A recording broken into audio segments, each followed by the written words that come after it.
Hello and a warm welcome to you, friends, on Global Crossroads. Just the hours are ticking by when the most puzzling questions, which was concerning the energy security, which was concerning the global trade, which was concerning the peace and order, which was concerning our own tomorrow, has just been sorted out. For a change, it was a pleasant shock when Trump announced on his Twitter handle that ships start your engines and you can sail away. That much awaited signal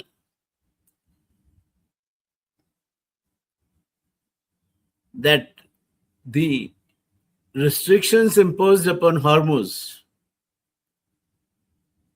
the America-Iran war, the Israel's continuous bombarding Lebanon, well, are creating one or the other kind of anxiety.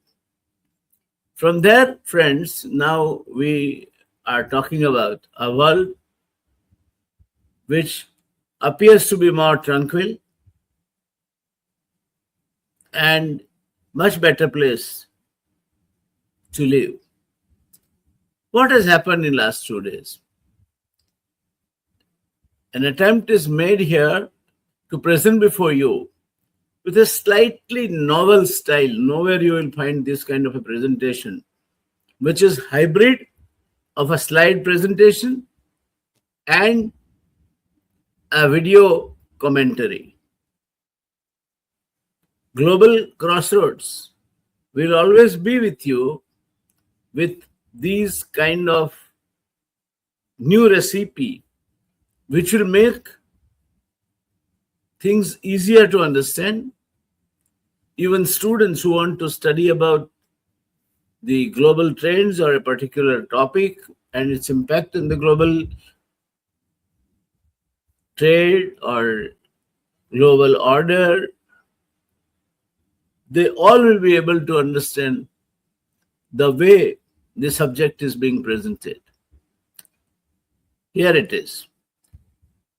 The subject today for discussion is Iran-USA war ends. Good news. Good news for all of us. Breaking news, which really deserve our cheers. And rightly so, that it is a mega breaking.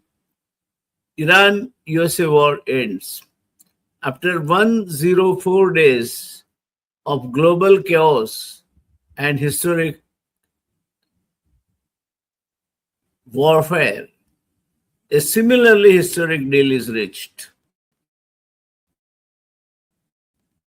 In between, the Brent crude prices reached $120 a barrel.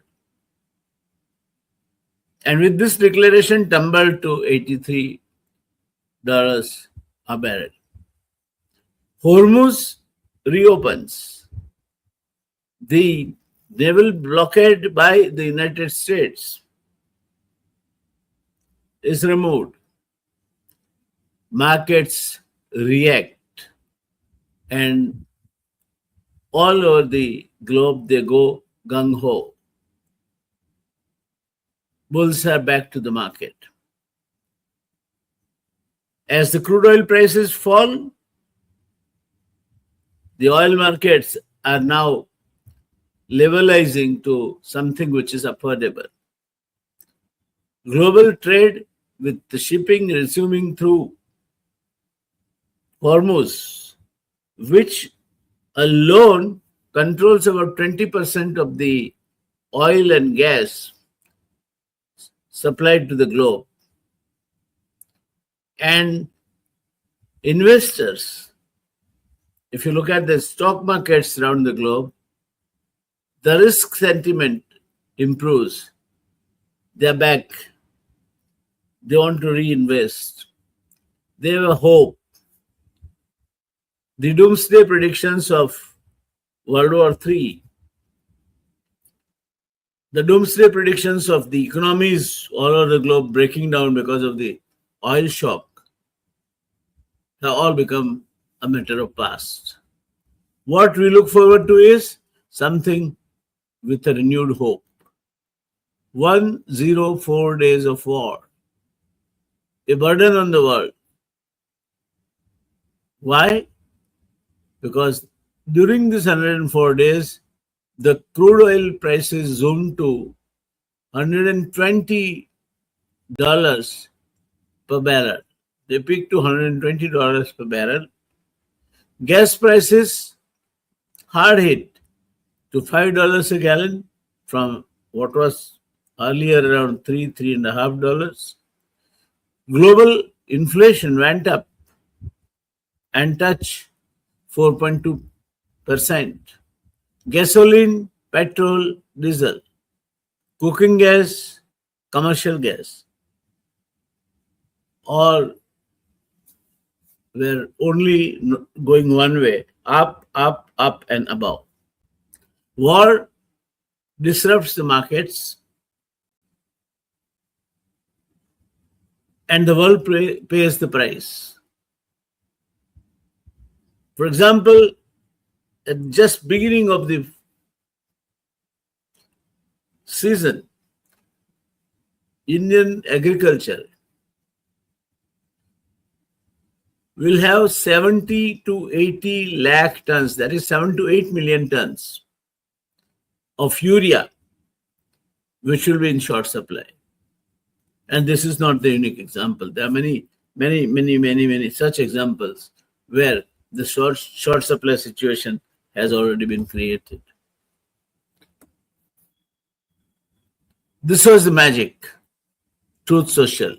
Ships on the world, start your engines. As if this was something everybody was waiting for to jump on. One post changed everything. Trump's message triggered a global shift. Not only that, Hormuz is getting reopened, and once again, the United States of America has established that they call the tunes, wherever it be in the world. Once again, whatever were the consequences for United States, they could do it with Iran. And Iran was arm twisted to agree to the conditions.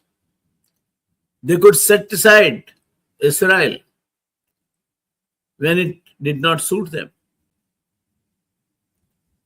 Shipping restarts. The Hormuz blockade removed. Global trade flows again. Trump directive signals end of maritime crisis. Happy days are here again. Global confirmation to what Trump has, because Trump is in a habit of making announcements which at times are too dangerous to be taken on the face value. But here, in this case, the global confirmation also soon came. The deal moves towards official recognition. Garibabadi, Deputy Foreign Minister of Iran, confirmed signing of the deal. Shehbaz Sharif, the Prime Minister of Pakistan, he was happy that their efforts ultimately reached the fruition. Iran confirms military operations end. Switzerland ceremony. is now planned for signing the treaty on Friday, the 19th of this month. A diplomatic breakthrough away from the war, away from the battleground, brought about the truce, brought out the understanding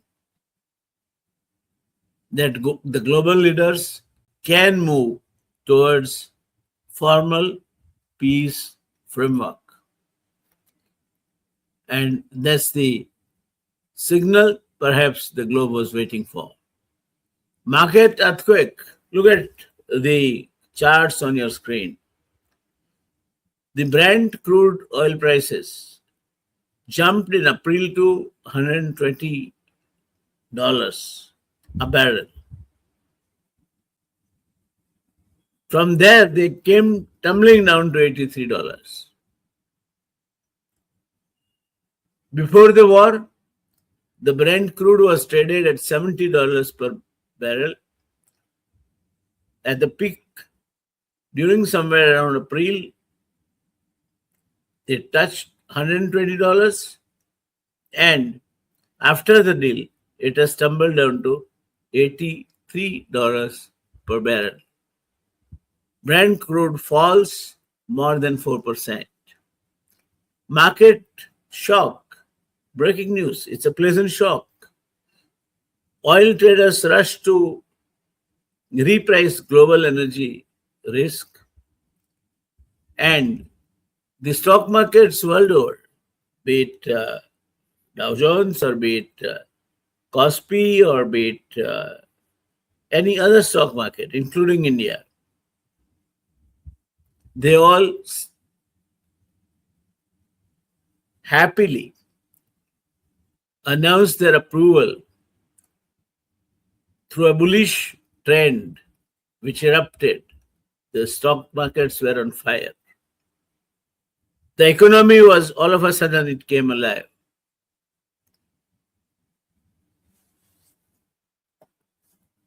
Risk assets roar back. Stocks and bitcoins surge. Look what happens to the stock markets. Nikkei record up by 225,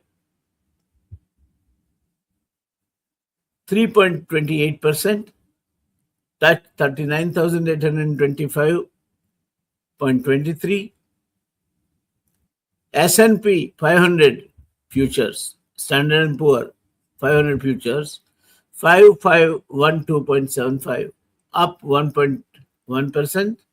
Asian markets up 3.05%. Nikkei, as I indicated, record close. The Asian markets jump by over 3%. Standard & Poor futures up 1.1%. Bitcoin hits 2 weeks high. And with that, the US dollar is weakened. Good news for rupee, because rupee becomes a little stronger vis-a-vis the American dollar. Oil falls. Inflation risk eases. Nobody talks now. The world market, where oil prices are around $150 a barrel, could set them on fire with an inflation, with unprecedented dents in their economies. No more now. That is reflected in the stock markets, that is reflected in the Bitcoin prices, that is reflected everywhere. Global risk premium collapses. The premium for the shipping companies will considerably come down. The risk is gone. The world can look forward to regain now the lost ground during last 104 days. That being the case, friends,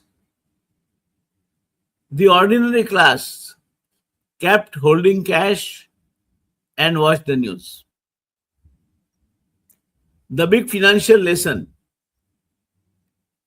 the Cantillon effect, what you call the Cantillon effect. Why some people profit from crisis while others pay prices. Stock market doesn't print money. Stock market doesn't generate money.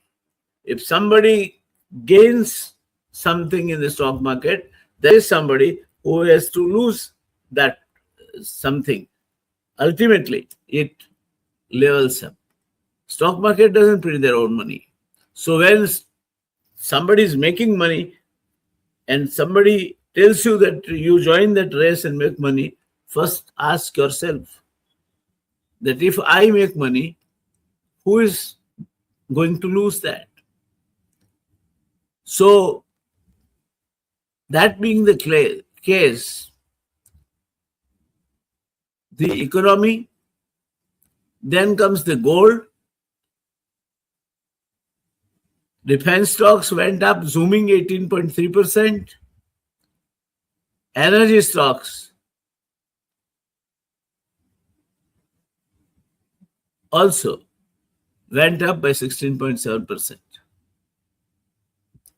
Profits zoomed. The hope for buoyancy, the hope for happier times ahead is driving, and it's going to be continuously driving the world trade and the exchanges that reflect the money transfer. Exchanges like London Metal Exchange, which reflect about the prices of gold, silver, copper, and other metals. By the time a crisis reaches television screens, major players have already positioned themselves. Understand this thing, friends, that if you think that you have now got the news and you will make the most out of it, no. The kill is already made. Those major players have already made their kill before the news reach you, before the news start zooming on your television screen. Markets have taken up whatever corrections were required to. Markets have zoomed, profit booking wherever it was necessary. These major investors have booked the profits. They are free. Then what do you gain? You gain only one thing, that now the markets will move predictably, and therefore, if you select in an investment opportunity, a stock which is a company steadily growing, has a good potential, good command over market, and a good management, your investments will pay. But if you go in false hope or on wrong tips, you are bound to get totally wiped out. So opportunities when markets are falling down also there. Opportunities when markets are booming also there. Question is, who makes the buying or selling decision and when? When you enter the market, when you exit the market. So as far as the financial reality is concerned, friends, the weather is favorable. It signals sunny day, no clouds, no hurricanes, no tornadoes. So with that one announcement that the Trump made, you start your engines and be ready for sailing. The world, in fact, has started the engines wherever they were possible and have started sailing already. That is the impact of the Iran-America war now reaching a point where, for long-term understanding, they are together. Friends, also understand that the wealthy don't watch the news. Me and you, while we watch the news, they already make the news. They are in it. By the time the crisis is on your television screen, The positioning is already done. The wealthy are not watching the news. They are already in it. They are making the news. And therefore, if you are an investor, I'm not talking about major investors or a wealthy investor, but who wants to make a reasonable kill in the stock market, study your stocks well. Invest in stocks which have performed well. Invest in stocks which have products which are going to be the products of tomorrow. Invest in stocks where the management is honest and has rewarded the investors. If you do that, then you are going to be a gainer. Those who waited for absolute certainty lost their purchasing power. There is nothing absolute certain.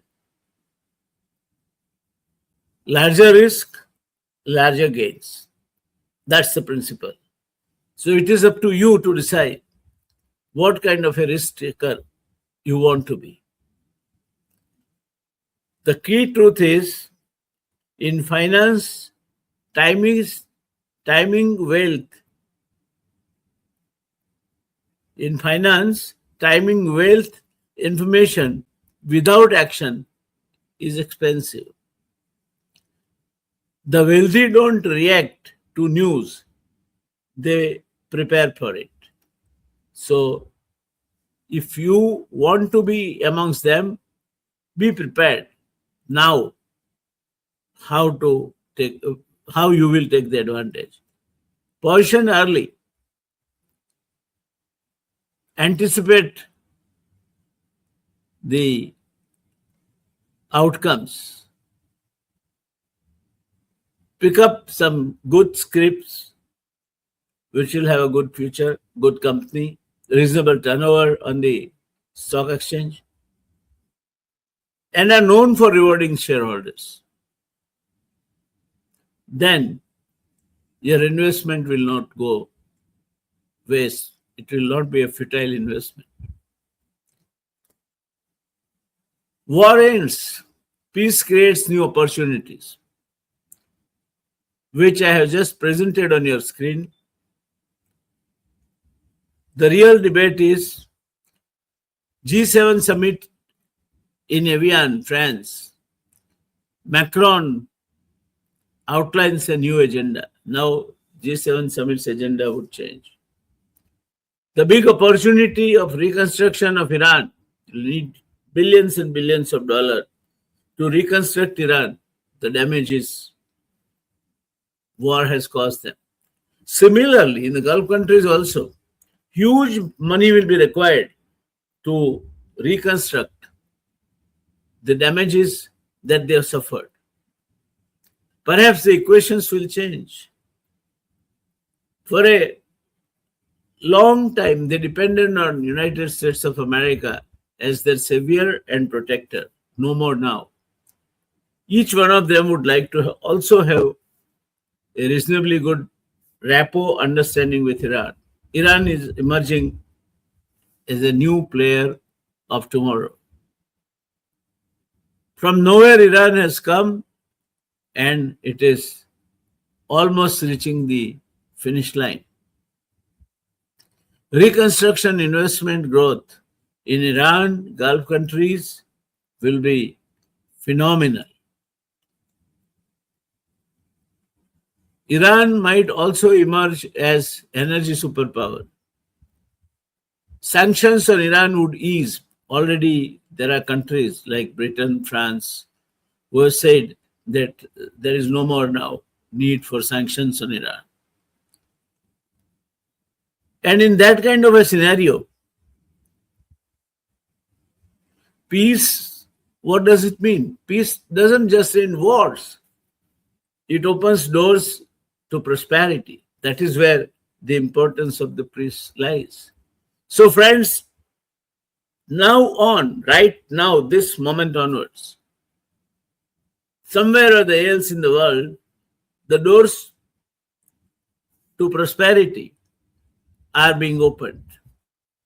Whether you will be able to take the advantage, whether your country will be able to take the advantage, whether somebody else will be able to take the advantage, would all depend upon how swift, how competitively, and how competently you act to grab these opportunities. The world is going to continue to be a competitive world.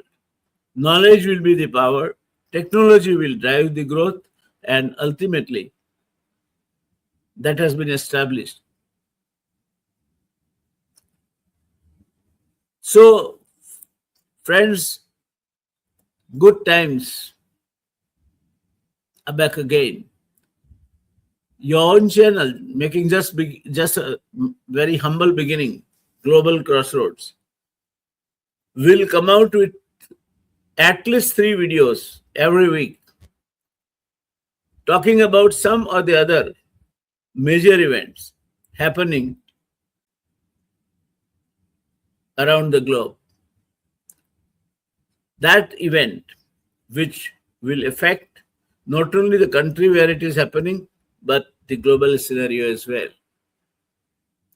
And therefore, I would suggest you to be with us, encourage us, like us, share, and subscribe this channel. It doesn't cost you any penny, any money. So like, share, subscribe, forward, especially those who are having academic bent of mind. I think this hybrid style of presentation is going to help them a lot. We put in a lot of effort after creating the slides, the research work, and at the end of the day, come to you. Make it a habit to be with us. So not only you subscribe, you also place the bell icon so that every time a new video is posted on Global Crossroads, you get the intimation. So look forward to be with you, increasingly involved. Look forward to bring to you not only the news as they happen, but the studied analysis, its consequences, in a manner which is partly a presentation made in the conferences and partly an audio commentary that explains some of the features of these presentations. I think no channel in the world will be able to provide you this kind of a hybrid advantage. Be with us, join us. Increasingly, let us fathom together the happenings on this globe. See you, friends. Have a nice day. If you are not registered so far, please subscribe, share, and recommend this channel if you like to your other friends and relatives. Thank you so much. Have a nice day. Bye.